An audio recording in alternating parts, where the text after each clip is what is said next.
आता बातमी मराठा आरक्षणासंदर्भातली मराठा समाजाला आरक्षण मिळण्यासाठी मनोज जरांगेंनी चलो मुंबईचा नारा दिलाय। 29 ऑगस्टला मुंबईमध्ये मराठा समाज येऊन धडकणार आहे। तर बीडच्या मांजरसुंबामध्ये इशारा बैठकीचं काल आयोजन करण्यात आलं होतं। हजारो मराठा बांधव या बैठकीला उपस्थित होते। आरक्षण घेतल्याशिवाय परत जायचं नाही, आरक्षण घेऊन डोक्यावर गुलाल उधळूनच परत यायचं अशी भूमिका जरांगेंनी मांडली। तसंच या बैठकीतून त्यांनी सरकारवर घणाघात केला।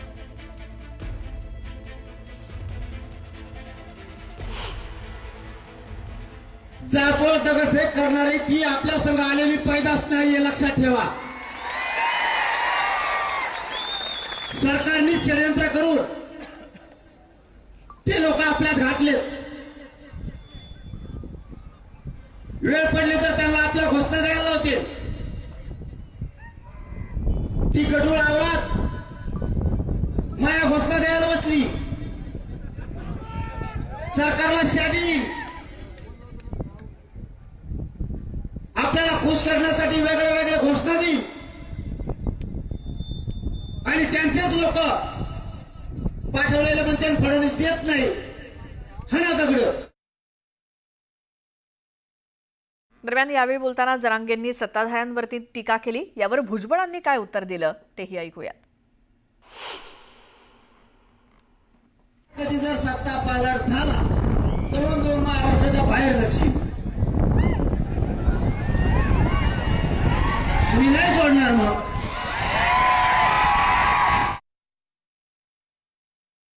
ज्याची तशी संस्कृती तसे तो शब्द वापरणार त्याला तुमचा आमचा नाविलाज आहे। भुजबळांना भुंगारे म्हणाले। प्लीज मी सांगितलं ना, ज्याची जशी संस्कृती तसे त्यांचे बोल असतात। फडणवीस खुनशी आहे, मराठ्यांकडनं खुन्नस काढते असं देखील म्हणता येतं। अहो सगळे त्यांनी 10% तुम्हाला आरक्षण आम्ही सगळ्यांना दिलं त्यांना। पुन्हा पाहूयात बातम्या वेगवान। राज्य सरकारच्या महत्वाकांक्षी मुख्यमंत्री माझी लाडकी बहीण या योजनेत मोठा गैरव्यवहार झालाय। या योजनेत तब्बल 24,34,000 बोगस लाभार्थी असल्याचं समोर आलंय। उपमुख्यमंत्री अजित पवार पालकमंत्री असलेल्या पुणे जिल्ह्यात तब्बल 2,04,000 बोगस नावं आढळली। तर एकनाथ शिंदे पालकमंत्री असलेल्या ठाणे जिल्ह्यात 1,25,300 बोगस लाभार्थी आढळलेत। राष्ट्रवादी काँग्रेसकडनं मंत्री छगन भुजबळ यांनी नाशिकच्या पालकमंत्रीपदावरती दावा ठोकलाय। भाजपकडनं गिरीश महाजन आणि शिवसेनेकडनं दादा भुसे इच्छुक आहेत। तर आता जळगावात मंत्री महाजन आणि भुजबळ यांनी एकमेकांवरती सुरीसुमनं उधळली। भुजबळांनी महाजनांचा संकट मोचक असा उल्लेख केला, तर महाजनांनी सुद्धा भुजबळांचं कौतुक केलं। त्यामुळे राजकीय वर्तुळात चर्चा रंगली आहे। आम्ही कधीच कर्जमाफीच्या घोषणेपासून बाजूला गेलेलो नाही। आमच्या महायुतीच्या जाहीरनाम्यामध्ये कर्जमाफीचा उल्लेख होता आणि आम्ही त्यावरती ठाम आहोत असं अजित पवारांनी स्पष्ट केलं। कर्जमाफीबाबत अंमलबजावणी करत असताना आर्थिक बाबी तपासाव्या लागणार आहेत, त्यासाठी कमिटी नेमलेली आहे अशी माहिती अजित पवारांनी दिली।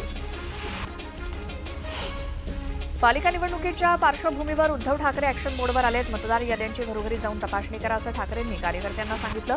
तर शिवसेनेला धोका देण्याचे अनेक प्रयत्न होतील, धोका देणाऱ्यांची डोकी फुटतील पण शिवसेना फुटणार नाही अशा शब्दात उद्धव ठाकरेंनी सत्ताधाऱ्यांना टोला लगावला। मतचोरीच्या विरोधकांच्या आरोपांना मुख्यमंत्री देवेंद्र फडणवीसांनी उत्तर दिलं। जनतेनं का नाकारलं याचा अभ्यास करा असा टोला फडणवीसांनी विरोधकांना लगावला।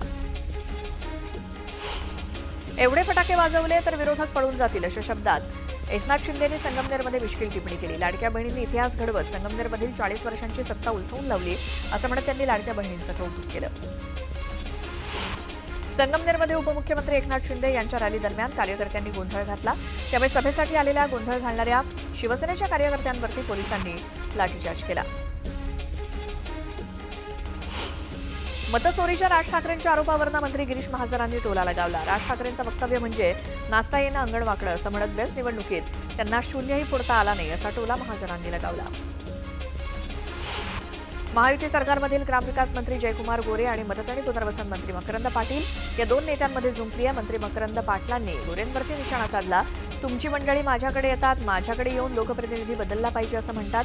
कोण किती मतांनी निवडून येतो हे मला माहिती असा टोला मकरंद पाटलांनी गोरेंना लगावला। राज ठाकरेंच्या घरी 1.5 दिवसाच्या गणपतीची प्रतिष्ठापना होते। गणपतीच्या दर्शनासाठी राज ठाकरेंनी फोन करून उद्धव ठाकरेंना निमंत्रण दिलं। या निमित्तानं उद्धव ठाकरे पहिल्यांदाच राज ठाकरेंच्या शिवतीर्थ या निवासस्थानी जाणार आहेत, त्यामुळे पुन्हा एकदा ठाकरे बंधूंची भेट होणार आहे। राम गणेश गडकरी रंगायतांच्या लोकार्पण कार्यक्रमात दरम्यान दाखवण्यात आलेल्या एका चित्रफितीवरनं भाजपचे आमदार संजय केळकर यांनी संताप व्यक्त केला. महापालिका कारभाराच्या आडून अप्रत्यक्षपणे मित्रपक्ष असलेल्या शिंदे सेनेवरती टीका केली. ठाण्यात एक रिमोट कंट्रोल आहे, ते जेवढे सांगतील त्याप्रमाणे नियोजन केलं जातं, अशी टीका त्यांनी केली. मराठा समाजाला आरक्षण मिळण्यासाठी मनोज जरांगेंनी चलो मुंबईचा नारा दिलाय. 29 ऑगस्टला मुंबईत मराठा समाज धडकणार आहे. तर आज बीडच्या मांजरसुंबामध्ये काल इशारा बैठकीचं आयोजन करण्यात आलं होतं. या बैठकीतून मनोज जरांगेंनी आरक्षणावरून सरकारला इशारा दिलाय. आमच्या सरकारनं मराठा समाजासाठी उत्तम काम केल्याचं फडणवीसांनी म्हटलं. मी मुख्यमंत्री असताना मराठा समाजाला आरक्षण दिल्याचंही ते म्हणाले. तर आगामी काळातही मराठा समाजाच्या उत्थानासाठी कार्य करत राहणार असल्याचं फडणवीस म्हणाले.